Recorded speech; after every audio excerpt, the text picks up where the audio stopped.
Kalau dibilang keadaan almarhum kalau pada saat nongkrong itu lebih banyak saya temuin dia pada saat make. Dia dalam kondisi teler gitu? Iya.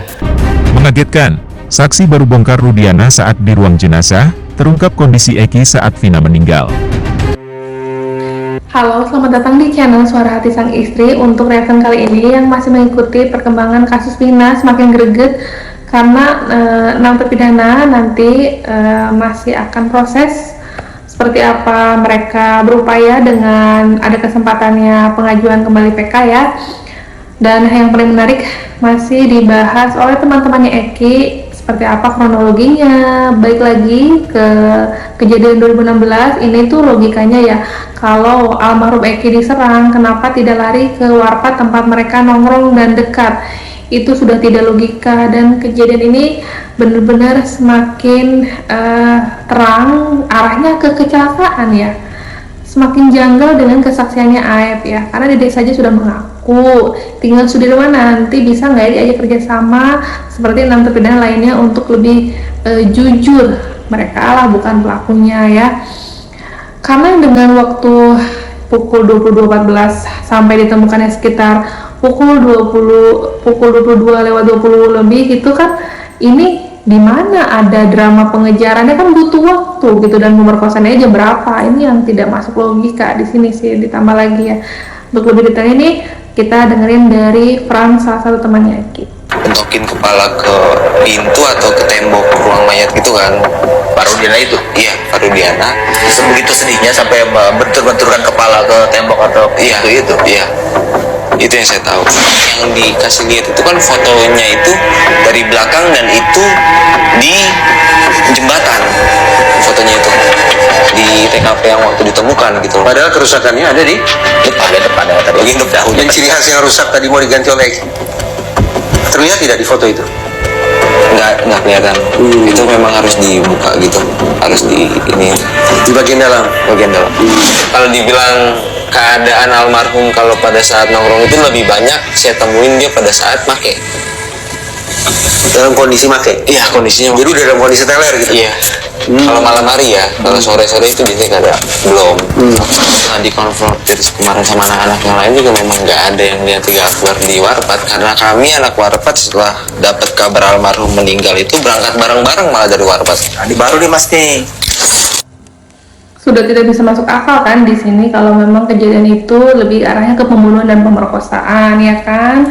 Makanya 6 terpidana tuh kekeh banget dan serius banget untuk mengajukan PK ya, sedang proses nih sama pengacaranya gitu. Dan yang lebih lucu lagi ketika di sini analisa lagi tuh penyampaian Ibtu Rudiana tidak sama dengan ini kakaknya Ripaldi ya kalau nggak salah. Seperti apa, yang satu bilang ditangkap, yang satu diamankan. Bedanya apa sih ditangkap sama diamankan? Coba ada yang bisa bantu jelasin? Kita dengerin aja langsung perbedaan pembelaan diri dari Pak Rudiana sama ini kakaknya Ripaldi. Saya sekali sampaikan tadi Bang Mariman, saya nggak nangkap ya, saya hanya ngamankan aja. Beda ya, nangkap sama amankan. Karena saat itu pada saat ngamankan sebelum tahu mereka pelakunya. Tidak ada. Aldi, kamu ditangkap di mana di? Ditangkap di depan SB11. Lagi ngapain udah tadi? Lagi ngantor motor. Terus tiba-tiba gimana ceritanya? Langsung dipukul aja, langsung dimasukin mobil. Langsung dipukulin. Sama berapa orang? 4. Langsung dari dalam mobil juga udah sampai dipukul. Terus Apa mereka bilang apa? bilangnya ya kayak gitu, suruh ngaku. Yang saya nggak tahu, ya bilang aja nggak tahu. Jadi mungkin polisi itu udah semakin emosi pada saat mungkin mencari kebenaran, tapi salah sasaran, tapi didesak, dipaksa untuk mengaku atau gimana gitulah. Kondisinya di situ sangat kacau gitulah pada malam kejadian. Gimana lah kondisi sebagai ayah juga, polisi juga, jadi turunnya mungkin kalut gitu ya. Yang paling jujur kan teknologi, bukan manusianya ya. Tinggal tergantung nanti teknologi ini, dari mulai ekstraksi handphone almarhum Vina saja itu udah mulai titik terang. Obrolan sama Widi sesuai teman-temannya Widi dan teman-teman Eki kayaknya nih di sini udah mulai sinkron, jawabannya masing-masing jujur satu sama lain, tinggal dibuktikan oleh teknologi nih. Lebih lengkapnya lagi bukti-buktinya, karena CCTV aja nggak ada, tinggal yang handphonenya juga. Ini benar-benar kuncinya di handphone almarhum, lalu di dokumen, di teknologinya deh, kita dengerin langsung. Enggak, Tidak terpikir? tidak Pak. Sebagai sesama anggota ormas ekstasi, tidak terpikir? Tidak pikir Pak. Sebagai teman dekatnya Eki, tidak terpikir siapa musuh Eki? Kalau itu almarhum cuma cerita ada masalah sama Rivaldi doang itu. Rivaldi Ucil. Ucil terpidana itu. Cuman saya nggak tahu masalahnya masalah apa. Oh. Tapi Anda sempat baca pesan elektronik dari kedua orang itu. Ucil seperti katanya mengancam Eki, terus seperti perhatian ke Mas Liga atau baca Mas Liganya. Oh, dikasih tahu ke Pak Rudiana. Ada bahasa mampus Eki mati gitu. Itu dari Ucil Dari Ucil ke Eki. ke Harus punya 1002 bukti lagi kah? Kalaupun 1001 bukti ini masih kurang jelas gitu mengarahnya, mungkin ini ke kondisi Ibu Rudiana pada saat salah tangkap dengan kehilangan anaknya, meninggal tragis. Jadi di sini tuh banyak yang salah paham kayaknya. Tapi terutama kasus ini sudah mulai diupayakan, dari mulai ekstraksi handphonenya Pina, itu kan harusnya jadi bukti juga ya. Kedepannya seperti apa, tinggal simak lagi dari saksi temannya Saka juga bener-bener yakin kalau Saka itu pada saat kejadian malam itu tidak ada di tempat. Sampai-sampai Saka juga kan trauma sekarang kondisinya, tinggal nunggu hasil PK-nya ya. Dan Saka tuh dikunjungi oleh salah satu artis, diberi support ya, tapi Saka itu kukuh pada pendirian, dia tidak mau jadi artis, dia hanya ingin mencari keadilan. Ini yang konsisten Saka salut ya, terus berupaya untuk teman-temannya juga yang 6 terpidana kan nanti hasil PK Saka diterima ini mempengaruhi juga bisa membebaskan 6 terpidana lainnya. Kita simak aja flashback ke belakang seperti apa. Itu anak kan masih kecil, umur 21 apa itu. Jadi umur 21 keluar terus ngomongnya tuh masih polos banget, masih polos lah, kita tanya aja masih polos apa adanya. Terus dia pertama ngomong apa, ibu saya nggak mau jadi artis. Begitu kita datang, ibu saya nggak mau jadi artis. Sayang, enggak sayang, dia pikir kalau kita datang ke sana kita bawa dia ke Jakarta gitu loh. Saya nggak mau jadi artis ibu, karena saya mau tunggu 7 teman saya yang masih di sana, yang masih belum keluar katanya.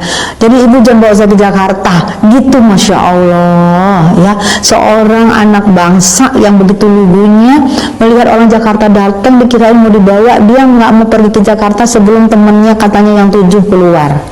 Saya nggak ngerti, terus saya bilang, Saka, kita nggak ngajak kamu ke Jakarta sayang, kamu betah di sini. Iya saya betah, saya menunggu teman saya yang 7. Saya nggak boleh, saya nggak mau jadi artis. Nggak ada yang ngajak kamu jadi artis, tapi kalau kamu bercita-cita boleh. Terus apa? Terus kita tanya keluhan-keluhannya apa waktu dia ditangkap itu, katanya di SMP. Berarti aku tanya, berarti ijazah Saka apa sekarang sayang gitu kan? Ijazah udah menyelesaikan sekolah SMP-nya belum? Gitu.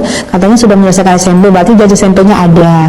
Terus aku pesan sama Saka sama ibu pengacara juga, kalau nanti Saka mau melanjutkan sekolah, tolong hubungin kami kalau berkenan. Aku bilang juga sama ibunya Saka, kalau Saka mau sekolah lanjutin, untuk kan paling nggak minimal kita tamat SMA ya, bisa kemana-mana untuk bekerja gitu, maksud aku untuk menaikkan taraf hidup ya.